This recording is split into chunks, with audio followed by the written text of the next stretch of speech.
মুরগির মাংস রান্না করব। পেঁয়াজ ভেজে নেব,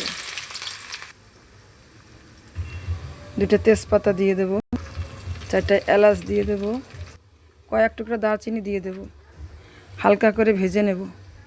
হলুদের গুঁড়া দিয়ে দেব, মরিচের গুঁড়া দিয়ে দেব,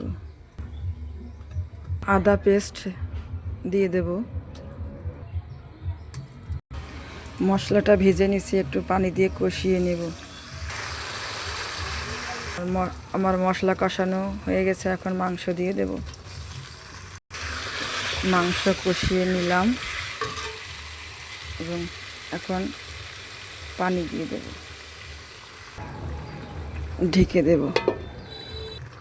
মাছ পর্যায়ে এই যে পেঁপে দিয়ে দিলাম। এবার ঢেকে দেব, ঢাকনাটা উঠিয়ে নিলাম। আমার মাংস কষানো হয়ে গেছে, এবার পানি দিয়ে দেব।